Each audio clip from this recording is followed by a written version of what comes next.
I will admit, since I am fighting a black belt, we are focusing on, you know, like getting back up and everything like that. But nothing's really different. It's changed from this fight. Just getting better. Well, I think the difference in American Top Team and other gyms is you have such a high level of competition within the stable of fighters that it's going to force you to raise your level.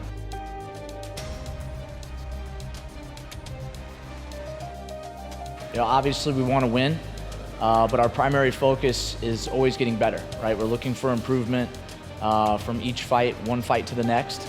And the philosophy is if you can constantly improve, then you're just going to get better and better and eventually be unstoppable.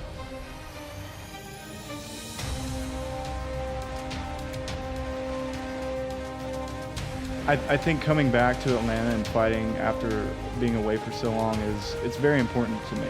To be able to train for so long and come back as a man in my prime and really show what I'm capable of doing is going to be very special for me. You know, when I look at a fight, I'm really I'm looking at three main things. I want to look at the stand-up portion, I look at the ground portion, and then I look at the space between. You know, the clinch game, the wrestling, the takedown, the cage work, things like that. And I think Jared has the advantage, 2 out of 3 on those. Me as a fighter, I adapt, I get better, I evolve.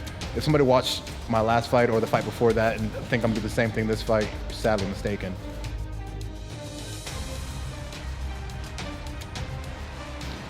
Biggest strength is my experience. I'm a black belt in Brazilian Jiu-Jitsu. I've been training Muay Thai and boxing for the past 10 years, and I have a pretty deep wrestling background. So I think just my experience level is very high, especially for a fighter who's had all his professional fights in the last 18 months. Well, I haven't seen a whole lot of Jared's fights, but the number one thing that jumps out at me as far as him is his body type. He looks very, very strong, very big, very athletic for the 170-pound weight class. So he looks like he'll probably be one of the best athletes I've ever fought.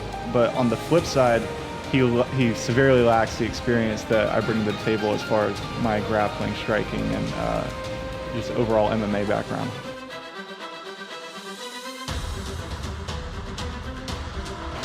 Man, like, this is the battle for Atlanta. It's the guy who built his career here at first, and he went on to bigger, better things, and now he's back. It's me starting my career, so I see it's the battle of Atlanta, and I'm bringing the biggest crowd I've ever brought to the fights, man. I just can't wait to hear SBG chanted as I walk to the cage and while I'm in the cage when my hand gets raised.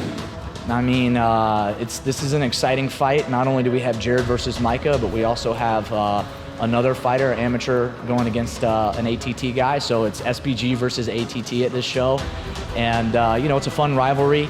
Obviously friendly rivalry. We love those guys. But, yeah, I mean, we're coming to win. I always want to win by submission, because submission means that it's the cleanest path to victory, and especially given my Brazilian Jiu-Jitsu background, it's going to be the most efficient way for me to win. But striking and length plays a big factor in my game as well, and I'm longer than this guy, so that as long as I move my feet and keep my range, I think he's going to have a lot of problems on the outside. And if he rushes in to try to take me down and nullify, try to use his athleticism, he's running into a great ground game. So there's a lot of problems for him in this fight. And I don't think I see him having better than me in jiu-jitsu. And even that's questionable, because there's a difference between regular jiu-jitsu and MMA jiu-jitsu. I hit him one time, he's a brown belt. I hit him again, he's a purple belt. Now we're even. So I don't see him having anything over me. Even the experience doesn't even matter, you know what I mean? Everything changes once you get hit. So I'm going in here, man. I'm just gonna run through him like I do everybody else. Night Train gonna keep rolling. Happening again. Micah's game plan is to come in and take me down. He's sadly mistaken. I promise you, he's sadly mistaken. My fans know it. My teammates know it. I'm just gonna go out there and show him. I just can't wait to show the world that I have evolved and that I'm better than this experienced Micah Miller. It's very important to really support the local mixed martial arts scene. This sport is booming, it's growing, but it's not going to continue to grow unless people really invest in the sport at the lower regional levels. 29 years old, I'm in the prime of my career, and I'm really ready to make a run, and I look forward to being able to perform in front of everyone, and really, my perfect night ends with a submission.